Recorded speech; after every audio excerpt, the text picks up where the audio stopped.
حضرت موسیٰ کے واقعے میں ایک اہم کڑی میں بیان کر کے بات ختم کرتا ہوں، کیونکہ پورا واقعہ اس ڈیٹیل اور تفصیل کے ساتھ بیان کرنے کا وقت نہیں ہے۔ حضرت موسیٰ ایک مرتبہ تقریر کر رہے تھے، دوران تقریر ایک آدمی کھڑا ہوا، کہا کہ اے موسیٰ کیا آپ سے بڑا کوئی عالم ہے؟ موسیٰ علیہ السلام نے کہا نہیں، مجھ سے بڑا کوئی عالم نہیں، اس وقت دنیا میں سب سے بڑا عالم میں ہوں۔ اور حقیقت میں موسیٰ علیہ السلام سب سے بڑے عالم تھے، مگر اللہ تعالیٰ کو موسیٰ کی یہ بات پسند نہیں آئی۔ یہ عالم کی شان نہیں ہے کہ سب سے بڑا اپنے آپ کو سمجھے۔ موسیٰ علیہ السلام کا یہ جملہ اللہ کو پسند نہیں آیا۔ اللہ نے کہا اے موسیٰ، ہمارا ایک بندہ ہے، اس کے پاس تم جاؤ، اس کے پاس وہ علم ہے جو تمہارے پاس نہیں۔ موسیٰ علیہ السلام نے کہا اچھا، اس کے پاس وہ علم ہے جو میرے پاس نہیں، ٹھیک ہے، میں جاتا ہوں اس کے پاس، سیکھتا ہوں اس سے۔ کہاں ملے گا وہ؟ اللہ نے کہا وہ تمہیں ملے گا مجمع البحرین پر، جہاں دونوں دریا آپس میں ملتے ہیں، وہاں چلے جاؤ، وہاں تمہیں وہ آدمی ملے گا۔ چنانچہ حضرت موسیٰ علیہ السلام نے اپنے ساتھی حضرت یوشع ابن نون کو لیا اور پہنچے وہاں پر۔ وہاں پہ حضرت خضر سے ملاقات ہوئی۔ حضرت خضر کون تھے؟ صحیح بات یہ ہے کہ یہ اللہ کے نبی تھے، اور اللہ تعالیٰ نے ان کو ایک مخصوص علم دیا تھا کہ جب کوئی انسیڈنٹ ہوتا تھا، کوئی واقعہ ہوتا تھا، تو اس واقعے کے پیچھے کیا ہونے والا ہے، اس کا انجام کیا ہونے والا ہے، وہ بھی اللہ ان کو بتا دیتا تھا۔ تو جب حضرت موسیٰ پہنچے ان کے پاس تو بڑے ادب سے کہا کہ حضرت میں آپ کے پاس آیا ہوں، آپ سے کچھ سیکھنا چاہتا ہوں، کہ آپ مجھے اجازت دیتے ہیں میں آپ کے ساتھ تھوڑا وقت گزار سکتا ہوں؟ حضرت خضر نے کہا کہ دیکھو میرے ساتھ تم وقت گزار نہیں پاؤ گے، اس لیے کہ میں بہت سا کام ایسا کروں گا جو تمہیں سمجھ میں نہیں آئے گا، اور تمہیں سمجھ میں نہیں آئے گا تم پوچھو گے، تم برداشت نہیں کرو گے، پوچھو گے، اور میرے ساتھ تم کوئی بات پوچھو گے تو میں تمہیں اپنے ساتھ رکھ نہیں سکتا۔ حضرت موسیٰ نے کہا گھبرائیے نہیں، میں کچھ پوچھوں گا نہیں آپ سے، آپ اپنا کام کیجئے، میں بس دیکھتا رہوں گا چپ چاپ۔ کہا ٹھیک ہے چلو۔ دونوں چلے، دریا میں کشتی جا رہی تھی، دونوں کشتی پر بیٹھے۔ کشتی پر جیسے بیٹھے، حضرت خضر نے ہتھوڑی نکالی اور تختی کا ایک تختہ توڑ کے نکالنے لگے۔ حضرت موسیٰ نے کہا کیا کر رہے ہیں آپ؟ ارے کشتی ڈوب جائے گی، سب مر جائیں گے، سب کو ڈبونا ہے کیا؟ کہا میں بولا تھا کہ تم صبر نہیں کر پاؤ گے، تم برداشت نہیں کر پاؤ گے، بولو گے ضرور۔ کہا کہ اچھا معاف کیجئے میں بھول گیا تھا، اب کچھ نہیں پوچھوں گا، اب آپ جو کرنا ہو کیجئے، میں کچھ پوچھوں گا نہیں۔ اور آگے بڑھے، کشتی سے اترے، ایک گاؤں میں پہنچے۔ گاؤں میں 15 سال کا 16 سال کا ایک لڑکا تھا، اچھا خاصا ٹہل رہا تھا۔ اس کو حضرت خضر نے پکڑا، اس کی گردن گما دی، مر گیا وہ، وہیں پہ مر گیا وہ۔ کہا رے اقتلت نفسا زکیۃ بغیر نفس، ایک معصوم بچے کو مار ڈالا آپ نے؟ قال الم اقل لک انک لن تستطیع معی صبرا، کہا کہ میں جانتا تو تم صبر نہیں کر پاؤ گے میرے ساتھ، تم برداشت نہیں کر پاؤ گے۔ کہا اچھا معاف کیجیے، اب آخری چانس دے دیجیے، اب اگر میں کچھ پوچھوں گا آپ مجھے چھوڑ دیجئے، آپ اپنے راستے میں اپنے راستے۔ کہا ٹھیک ہے۔ آگے پہنچے، ایک گاؤں میں گئے، ایک بستی میں گئے، دونوں بھوکے پیاسے تھے۔ جب بستی میں پہنچے تو وہ بستی جو تھی وہ کنجوسوں کی، بخیلوں کی بستی تھی۔ یہ دونوں پہنچے، بولے ہمیں بھوک لگی ہے، کچھ کھانے کو ملے گا کیا؟ تو بستی والوں نے کہا کہ تمہارے باپ کا مال ہے کہ چلے آئے اور ہم تم لوگوں کو کھانے پینے کو دیں گے، چلو جاؤ یہاں سے۔ بھگا دیا ان لوگوں نے۔ یعنی ایک نمبر کے بخیل اور کنجوس تھے، دونوں کو ایک آدمی کھانا کھلانے کو تیار نہیں۔ دونوں بیچارے بھوکے پیاسے تھکے ہارے گاؤں کے ایک مکان کی دیوار کے پاس بیٹھے تھے۔ اچانک دیوار گرنے لگی، حضرت خضر کھڑے ہوئے اور اللہ نے ان کو ایک مخصوص طاقت دی تھی، دیوار گر رہی تھی، انہوں نے کھڑے ہو کے دیوار کو سیدھا کر دیا۔ حالانکہ وہ اکیلے ایک آدمی کے بس کی چیز نہیں تھی، لیکن اللہ نے ان کو پاور دیا تھا، انہوں نے کھڑے ہو کے دیوار ٹھیک کر دی۔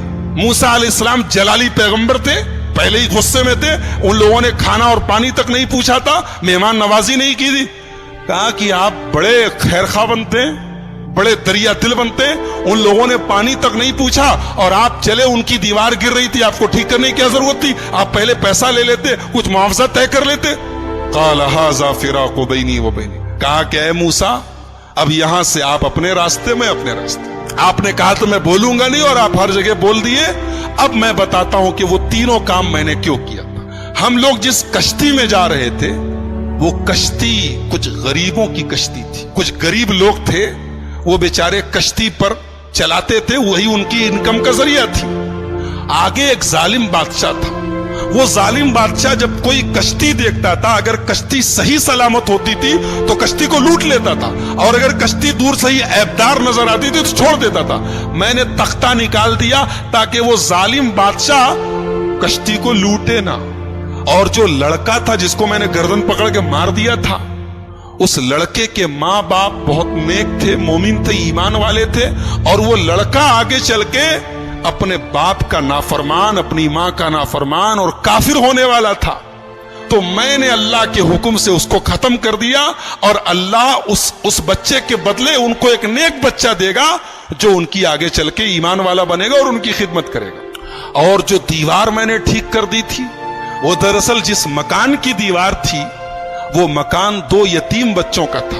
ان کا باپ جب مرنے لگا تو اس نے اپنی ساری جمع پونجی، بچے چھوٹے چھوٹے تھے، ساری جمع پونجی اپنے مکان کی ایک دیوار کے نیچے دفن کر دیا، اور وہ بچے بیچارے ابھی چھوٹے چھوٹے تھے، یتیم بچے تھے۔ اگر دیوار گر جاتی تو وہ بستی جو تھی، گاؤں والے 1 نمبر کے حریص اور لالچی اور بخیل لوگ تھے، ہمیں ایک گلاس پانی تک نہیں پوچھا، وہ دیوار کے نیچے کا سارا خزانہ لوٹ لیتے اور وہ بیچارے یتیم بچوں کا حق مارا جاتا۔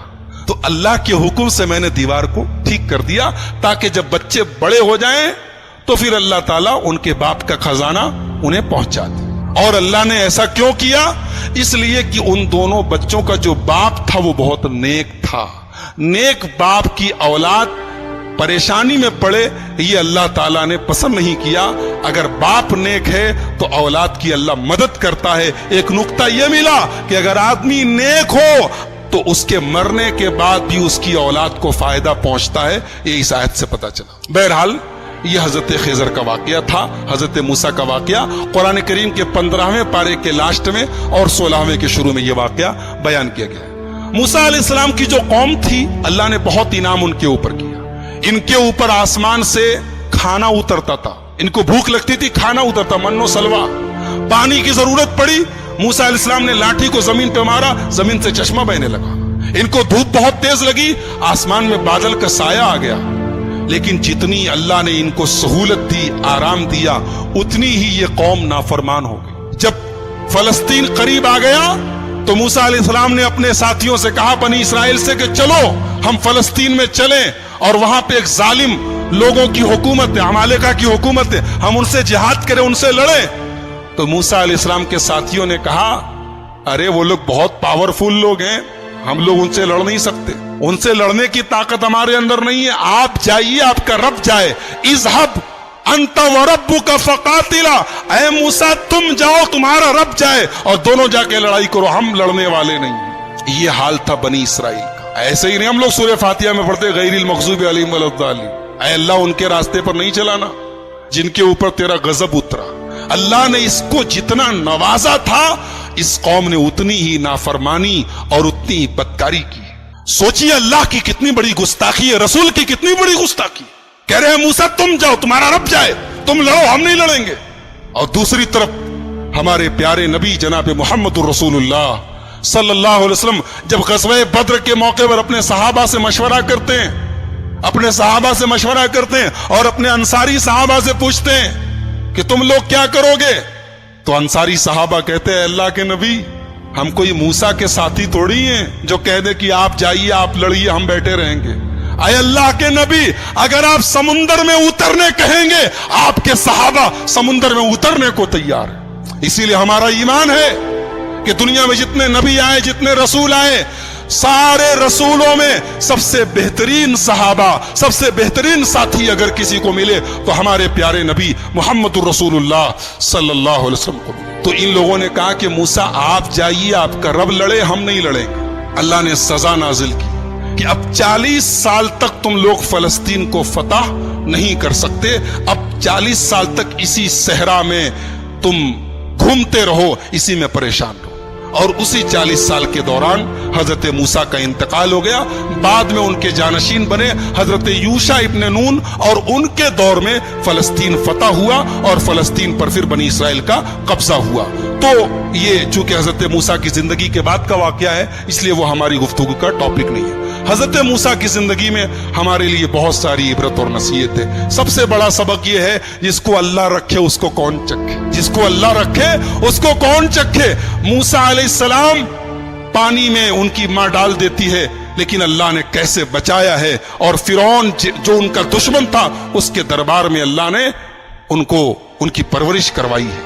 اور پھر اللہ نے اس موقع پر جب موسیٰ کی پوری قوم, موسیٰ علیہ السلام کی پوری قوم کہتی ہے کہ ہم پکڑ لیے جائیں گے, گرفتار ہو جائیں گے, لیکن حضرت موسیٰ نے اللہ کی ذات پر ایسا بھروسہ اور یقین رکھا کہ اللہ نے ان کے بھروسے کی لاج رکھی اور سمندر کے اندر, دریا کے اندر راستہ بنا دیا. تو میرے بھائیوں بہت سارے سبق ہیں, بہت ساری عبرتیں ہیں, نصیحتیں ہیں. آئیے ہم اللہ سے دعا کریں اللہ تعالیٰ اس جلیل القدر پیغمبر کی سیرت کو ہم سب کو سمجھنے کی اور اس سے جو عبرتیں نصیحتیں حاصل ہو رہی ہیں انہیں اپنانے کی توفیق عطا فرمائے. رب العالمین ہمیں نبیوں کے واقعات کو پڑھنے اور سننے کی توفیق عطا فرمائے. رب العالمین ہماری اصلاح فرمائے. رب العالمین آج کے ہمارے جمع ہونے کو قبول فرمائے. کہنے اور سننے سے زیادہ عمل کی توفیق عطا فرمائے. جب تک ہم دنیا میں زندہ رہیں اسلام پر زندہ رہیں اور خاتمہ ہمارا ایمان پر ہو.